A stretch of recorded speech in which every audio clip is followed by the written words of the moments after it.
डरपोक पत्थर। बहुत पहले की बात है, एक शिल्पकार मूर्ति बनाने के लिए जंगल में पत्थर ढूंढने गया।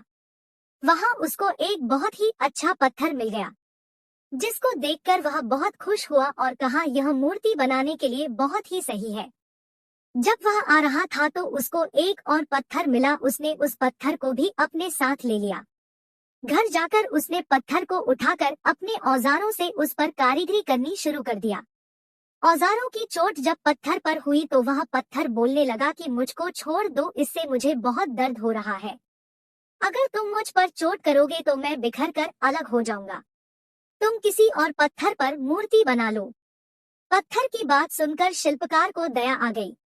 उसने पत्थर को छोड़ दिया और दूसरे पत्थर को लेकर मूर्ति बनाने लगा।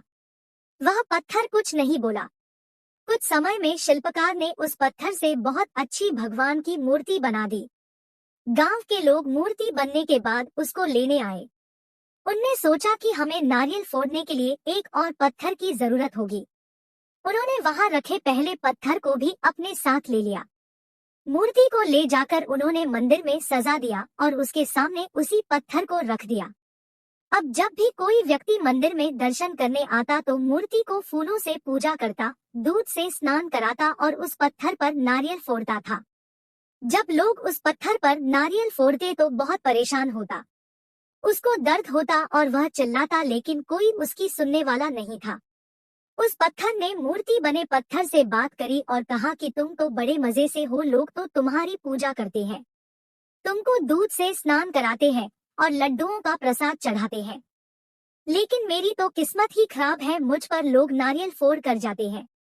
इस पर मूर्ति बने पत्थर ने कहा कि जब शिल्पकार तुम पर कारीगरी कर रहा था, यदि तुम उस समय उसको नहीं रोकते तो आज मेरी जगह तुम होते, लेकिन तुमने आसान रास्ता चुना, इसलिए अभी तुम दोहक उठा रहे हो। उस पत्थर को मूर्ति बने पत्थर की बात समझ आ गई थी। उसने कहा कि अब से मैं भी कोई शिकायत नहीं करूंगा। इसके बाद लोग आकर उस पर नारियल फोड़ते। नारियल टूटने से उस पर भी नारियल का पानी गिरता और अब लोग मूर्ति को प्रसाद का भोग लगाकर उस पत्थर पर रखने लगे। सीख, हमें कभी भी कठिन परिस्थितियों से घबराना नहीं चाहिए।